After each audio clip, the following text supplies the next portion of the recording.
नमस्कार दोस्तों, एक बार फिर से स्वागत है आपका हमारे डीएस चैनल पर। तो दोस्तों आज हम इस वीडियो पढ़ेंगे यूपी टेट का प्राथमिक स्तर का पेपर हुआ था 2016 को, उसका ईवीएस यानी पर्यावरण अध्ययन का जो भाग है उसको आज हम इस वीडियो के अंदर सॉल्व करने वाले हैं। तो दोस्तों इस वीडियो के अंदर हमने 30 प्रश्न लिए। इन 30 प्रश्नों में से आपके कितने प्रश्न ठीक हुए अब हमें कमेंट बॉक्स में जरूर बताएं। दोस्तों आप भी अगर यूपी टेट की तैयारी करें या फिर यूपी टेट का पेपर देने वाले हैं तो ये वीडियो आपके लिए काफ़ी हेल्पफुल रहने वाली, क्योंकि दोस्तों यूपी टेट के अंदर भी प्रीवियस क्वेश्चन काफ़ी रिपीट होते हैं। दोस्तों इससे पहले मैंने यूपी टेट के 2011 से लेके 2015 तक के पेपर करा दिए और वो आपने नई वीडियो नहीं देखी है तो प्ले लिस्ट में जाकर आप देख सकते हैं। तो चलिए दोस्तों शुरू करते हैं आज के प्रश्न नंबर 1 से। निम्नलिखित में से कौन सा वृक्ष जैविक कीटनाशक का उत्पादक है? ए नीम, बी देवदार, सी चीड़ या फिर डी ओक। तो दोस्तों इसका उत्तर होगा हमारा ऑप्शन नंबर ए यानी कि नीम। तो दोस्तों नीम का वृक्ष जैविक कीटनाशक का उत्पादक है। इसके सभी भागों पत्तियों, पुष्प, बीज, फल, जड़ एवं छाल आदि से महत्वपूर्ण पर्यावरण अनुकूलन कीटनाशक बनाए जाते हैं। इसमें औषधीय गुण भी अत्यधिक मात्रा में दोस्तों पाए जाते हैं। इसमें विभिन्न प्रकार की औषधियों का निर्माण किया जाता है। नेक्स्ट, भू पारिस्थितिकीय तत्व में ऊर्जा का महत्वपूर्ण स्रोत है। ए सूर्य है, बी पृथ्वी है, सी चंद्रमा है या फिर डी शुक्र है। तो दोस्तों इसका उत्तर होगा हमारा ऑप्शन नंबर ए यानी कि सूर्य है। तो दोस्तों भू पारिस्थितिक तंत्र में ऊर्जा का महत्वपूर्ण स्रोत सूर्य है। प्रकाश संश्लेषण के माध्यम से हरे पौधे सूर्य के प्रकाश का प्रयोग कर अपना भोजन तैयार करते हैं, जिससे आगे खाद्य श्रृंखला का निर्माण होता है। नेक्स्ट, निम्न में से कौन सी प्राकृतिक वनस्पति मरुस्थलीय प्रदेशों में पाई जाती है? ए महोगनी, बी कैक्टस, सी फर या फिर डी चंदन। तो दोस्तों इसका उत्तर होगा हमारा ऑप्शन नंबर बी यानी कि कैक्टस। तो दोस्तों कैक्टस प्राकृतिक वनस्पति मरुस्थलीय प्रदेशों में पाई जाती है। मरुस्थलीय क्षेत्र में कम वर्षा होने के कारण इसी प्रकार की वनस्पतियाँ पनपती हैं। नेक्स्ट, टाइटन किस ग्रह का प्राकृतिक उपग्रह है? ए वरुण, बी बुध, सी शनि या फिर डी शुक्र। तो दोस्तों इसका उत्तर होगा ऑप्शन नंबर सी यानी कि शनि। तो दोस्तों टाइटन शनि ग्रह का प्राकृतिक उपग्रह है। यह शनि का सबसे बड़ा उपग्रह है जिसका व्यास लगभग 5150 किलोमीटर है। शनि का दूसरा बड़ा उपग्रह रिया है जिसका व्यास लगभग 1530 किलोमीटर है। शनि ग्रह के कुल उपग्रहों की संख्या 82 है। नेक्स्ट, निम्नलिखित में से कौन सी बायोडीजल की फसल है? ए कपास, बी जट्रोफा, सी गन्ना या फिर डी आलू। तो दोस्तों इसका उत्तर हमारा ऑप्शन नंबर बी यानी कि जट्रोफा। तो दोस्तों बायोडीजल की फसल जट्रोफा है। जट्रोफा पुष्पीय पादपों की प्रजाति का पौधा है जो सूखे और विनाशकारी कीटों के प्रति प्रतिरोधी है। यह ऐसे बीज उत्पन्न करता है जिसमें 27 से 40% तक तेल पाया जाता है। नेक्स्ट, पर्यावरण संरक्षण अधिनियम किस वर्ष पारित हुआ था? ए 1982, बी 1986, सी 1992 या फिर डी 1996। तो दोस्तों इसका उत्तर होगा हमारा ऑप्शन नंबर बी यानी कि 1986। तो दोस्तों पर्यावरण संरक्षण अधिनियम वर्ष 1986 में पारित हुआ था। भारत में पर्यावरण संरक्षण अधिनियम 1986 को छाता निविधान यानी कि अम्ब्रेला लेजिस्लेशन के रूप में भी जाना जाता है। नेक्स्ट, भूमंडलीय तापन का कारण है? ए हिमनदी में वृद्धि, बी कार्बन डाइऑक्साइड में वृद्धि, सी कार्बन डाइऑक्साइड में कमी या फिर डी वनों में वृद्धि। तो दोस्तों इसका उत्तर होगा हमारा ऑप्शन नंबर बी यानी कि कार्बन डाइऑक्साइड में वृद्धि। तो दोस्तों वायुमंडल में कार्बन डाइऑक्साइड की मात्रा में वृद्धि भूमंडलीय तापन का कारण है। वायुमंडलीय गैसें यानी मुख्यतः कार्बन डाइऑक्साइड द्वारा अवरक्तक विवरण जो अवशोषित कर लिए जाने से वायुमंडल तापमान बढ़ता है। अन्य ग्रीन हाउस गैस जलवाष्प, मीथेन, नाइट्रस ऑक्साइड और क्लोरोफ्लोरोकार्बन आदि शामिल हैं। नेक्स्ट, निम्नलिखित में से किसमें सर्वाधिक जैव विविधता पाई जाती है? ए शीतोष्ण पर्णपाती वन बायोम, बी उष्णकटिबंधीय सदाबहार वर्षा वन बायोम, सी शीतोष्ण घास प्रदेश बायोम या फिर डी सवाना बायोम। तो दोस्तों इसका उत्तर होगा ऑप्शन नंबर बी यानी कि उष्णकटिबंधीय सदाबहार वर्षा वन बायोम। तो दोस्तों उष्णकटिबंधीय सदाबहार वर्षा वन बायोम में सर्वाधिक जैव विविधता पाई जाती है। पृथ्वी का लगभग 12% भाग इन्हीं वनों से ढका है। पृथ्वी के आधे से अधिक जंतुओं एवं वनस्पतियों की प्रजातियां इन्हीं वनों में पाई जाती है। नेक्स्ट, निम्न में से किस मृदा का निर्माण लावा द्वारा होता है? ए लाल मिट्टी, बी काली मिट्टी, सी जलोढ़ मिट्टी या फिर डी लेटराइट मिट्टी। तो दोस्तों इसका उत्तर होगा ऑप्शन नंबर बी यानी कि काली मिट्टी। तो दोस्तों काली मिट्टी का निर्माण लावा के अपक्षय के कारण होता है। भारत में इस मिट्टी का विस्तार मुख्यतः महाराष्ट्र और साथ ही पश्चिम मध्य प्रदेश, गुजरात और अन्य राज्यों के लगभग 5 लाख वर्ग किलोमीटर क्षेत्र पर मिलता है। नेक्स्ट, वायुमंडल की कौन सी परत प्रकाश की पराबैंगनी किरणों को पृथ्वी की सतह पर आने से रोकती है? ए समताप मंडल, बी क्षोभ मंडल, सी आयन मंडल या फिर डी मध्य मंडल। तो दोस्तों इसका उत्तर हमारा ऑप्शन नंबर ए यानी कि समताप मंडल। तो दोस्तों वायुमंडल की परत समताप मंडल में ओजोन परत जो 15 से 30 किलोमीटर की ऊंचाई पर है, सूर्य से आने वाली पराबैंगनी विकिरण का अवशोषण कर उसे पृथ्वी पर आने से रोकती हैं। ओजोन ऑक्सीजन के 3 परमाणुओं से युक्त एक अणु है। इसका रासायनिक सूत्र O3 है। नेक्स्ट, गंगा एक्शन प्लान को लाने का उद्देश्य निम्न में से किस सुधार हेतु है? ए जल की गुणवत्ता, बी जल का वेग, सी जल की प्रचुरता या फिर डी जल के तापमान।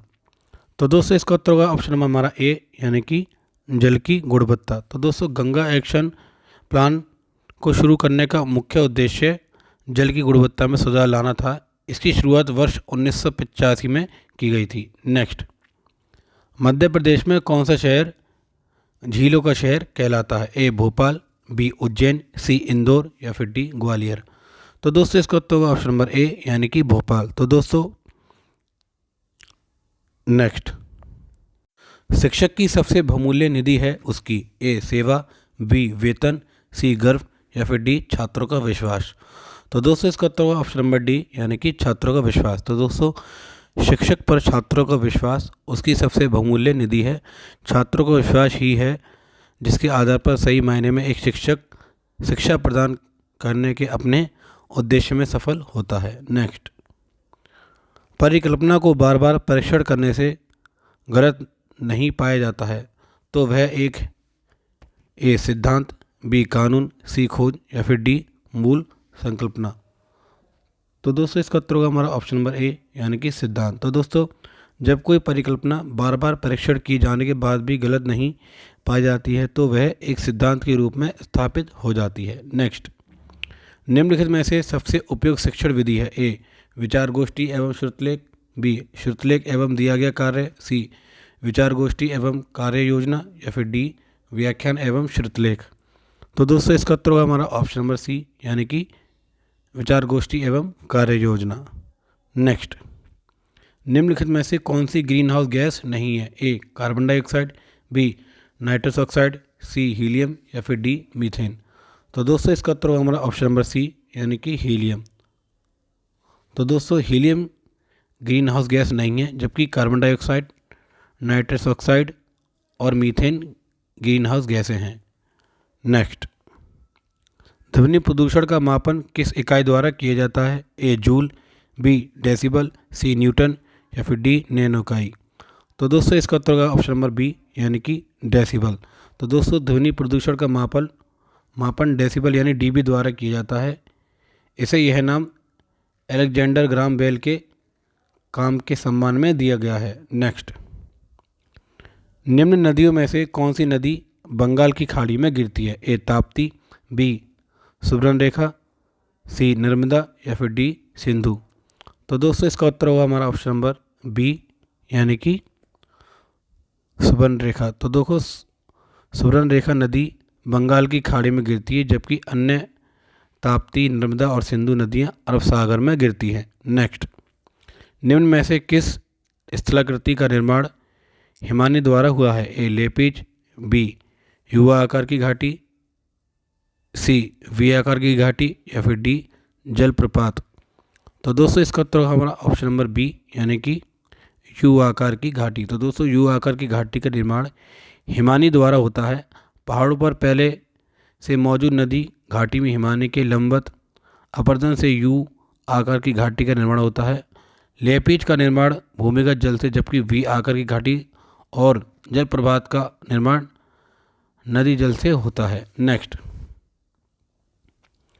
राकेश कक्षा 5 पर्यावरण विज्ञान शिक्षक द्वारा दिए गए कार्य को समय से प्रस्तुत नहीं करता है, अतः सबसे उपयुक्त सुधारात्मक उपाय हो सकता है। ए, प्रधानाध्यापक की जानकारी में लाना।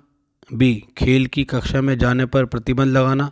सी, उसकी अनियमितताओं के कारणों को जानकर उसे सही मार्गदर्शन देना। या फिर डी, उसकी अनियमितताओं को लिखित जानकारी माता पिता को देना। तो दोस्तों इसका उत्तर हमारा ऑप्शन नंबर सी, यानी कि उसकी अनियमितताओं के कारणों को जानकर उसे सही मार्गदर्शन देना। नेक्स्ट, ग्रीन मफलर संबंधित है। ए, मृदा प्रदूषण। बी, वायु प्रदूषण। सी, ध्वनि प्रदूषण। या फिर डी, जल प्रदूषण। तो दोस्तों इसका उत्तर होगा ऑप्शन नंबर सी, यानी कि ध्वनि प्रदूषण। तो दोस्तों ग्रीन मफलर ध्वनि प्रदूषण से संबंधित है। इसके तहत विशालकाय हरे पौधे अपनी ध्वनि प्रदूषण वाले क्षेत्र में लगाए जाते हैं, क्योंकि उनमें ध्वनि तरंगों को अवशोषित करने की क्षमता होती है। नेक्स्ट, निम्न में से कौन सा सागर यूरोप को अफ्रीका से अलग करता है? ए, लाल सागर। बी, काला सागर। सी, अरब सागर। या फिर डी, भूमध्य सागर। तो दोस्तों इसका उत्तर होगा हमारा ऑप्शन नंबर डी, यानी कि भूमध्य सागर। तो दोस्तों भूमध्य सागर यूरोप महाद्वीप को अफ्रीका महाद्वीप से अलग करता है। भूमध्य सागर एक अंतर महाद्वीपीय समुद्र है जो पश्चिम में अटलांटिक महासागर से पूर्व में एशिया तक विस्तृत है। नेक्स्ट, अंतर्राष्ट्रीय ओजोन दिवस मनाया जाता है। ए, 16 सितंबर को। बी, 7 दिसंबर को। सी, 30 मार्च को। या फिर डी, 22 अप्रैल को। तो दोस्तों इसका उत्तर होगा हमारा ऑप्शन नंबर ए, यानी कि 16 सितंबर को। तो दोस्तों अंतर्राष्ट्रीय ओजोन दिवस 16 दिसंबर को मनाया जाता है। ओजोन परत के संरक्षण के प्रति लोगों में जागरूकता फैलाने के उद्देश्य के साथ यह दिवस मनाया जाता है। ओजोन परत समता मंडल में मुख्यतः 15 से 30 किलोमीटर की ऊंचाई पर पाई जाती है। यह परत सूर्य से आने वाली पराबैंगनी विकिरण का अवशोषण कर पृथ्वी पर आने से रोकती है। नेक्स्ट, किसी खाद्य श्रृंखला में शाकाहारी होते हैं। ए, प्राथमिक उपभोक्ता। बी, प्राथमिक उपभोक्ता। सी, द्वितीय उपभोक्ता। या फिर डी, अपघटनकर्ता। तो दोस्तों इसका उत्तर होगा हमारा ऑप्शन नंबर बी, यानी कि प्राथमिक उपभोक्ता। तो दोस्तों किसी खाद्य श्रृंखला में शाकाहारी प्राथमिक उपभोक्ता होते हैं। ये जीवधारी अपना भोजन प्राथमिक उत्पादकों यानी वनस्पतियों से प्राप्त करते हैं। वस्तुतः खाद्य श्रृंखला विभिन्न प्रकार के जीवधारियों का एक ऐसा क्रम है जिससे किसी पारिस्थितिक तंत्र में ऊर्जा का प्रवाह होता है। नेक्स्ट, पारिस्थितिक तंत्र के तत्वों के चक्र को क्या कहते हैं? ए, रासायनिक चक्र। बी, जैव भू रासायनिक चक्र। सी, भूवर्गीय चक्र। या फिर डी, भू रासायनिक चक्र। तो दोस्तों इसका उत्तर होगा ऑप्शन नंबर बी, यानी कि जैव भू रासायनिक चक्र। तो दोस्तों पारिस्थितिक तंत्र के तत्वों के चक्र को जैव भू रासायनिक चक्र कहते हैं। यह पारिस्थितिक तंत्र में अजैविक तत्वों के जैविक प्रावस्था में परिवर्तन और इन जैविक तत्वों के पुनः अजैविक रूप में पुनरागमन का प्रारूप है। नेक्स्ट, निम्नलिखित ईंधनों में से कौन सा न्यूनतम पर्यावरण प्रदूषण उत्पन्न करता है? A, diesel. B, petrol. C, hydrogen. या फिर डी, कोयला। तो दोस्तों इसका उत्तर होगा ऑप्शन नंबर सी, यानी कि हाइड्रोजन। तो दोस्तों हाइड्रोजन न्यूनतम पर्यावरणीय प्रदूषण उत्पन्न करता है, जबकि डीजल, पेट्रोल और कोयला प्रमुख पर्यावरणीय प्रदूषक हैं। नेक्स्ट, संकटग्रस्त जंतु दैत्याकार पांडा पाया जाता है। ए, ऑस्ट्रेलिया में। बी, भारत में। सी, चीन में। या फिर डी, ब्राज़ील में। तो दोस्तों इसका उत्तर होगा ऑप्शन नंबर सी, यानी कि चीन में। तो दोस्तों संकटग्रस्त जंतु दैत्याकार पांडा चीन में पाया जाता है। यह एक भालू का आकार का होता है। वर्तमान में इस पर विलुप्त होने का खतरा मंडरा रहा है। नेक्स्ट, निम्नलिखित किस गैस के कारण भोपाल गैस त्रासदी हुई? A, chlorofluorocarbon. B, carbon dioxide. C, nitrous oxide. या फिर डी, मिथाइल आइसोसाइनेट। तो दोस्तों इसका उत्तर होगा ऑप्शन नंबर डी, यानी कि मिथाइल आइसोसाइनेट। नेक्स्ट, किस देश में क्रिसमस का त्यौहार गर्मियों में मनाया जाता है? ए, जापान। बी, भारत। सी, ऑस्ट्रेलिया। या फिर डी, अमेरिका। तो दोस्तों इसका उत्तर होगा ऑप्शन नंबर सी, यानी कि ऑस्ट्रेलिया। तो दोस्तों ऑस्ट्रेलिया में क्रिसमस का त्यौहार गर्मियों में मनाया जाता है। ऑस्ट्रेलिया दक्षिण गोलार्ध में स्थित है। यह दिसंबर यानी 25 दिसंबर माह के दौरान गर्मी में का मौसम रहता है। नेक्स्ट चलते हैं दोस्तों आज के आखिरी प्रश्न की तरफ। प्रश्न नंबर 30, गिर वन्य जीव अभ्यारण्य निम्न में से किस वन्य जीव का संरक्षण करता है? ए हाथी, बी सांप, सी गैंडा या फिर डी शेर। तो दोस्तों इसका उत्तर होगा ऑप्शन नंबर डी यानी कि शेर। तो दोस्तों गिर वन्य जीव अभ्यारण्य एशिया शेर का संरक्षण करता है।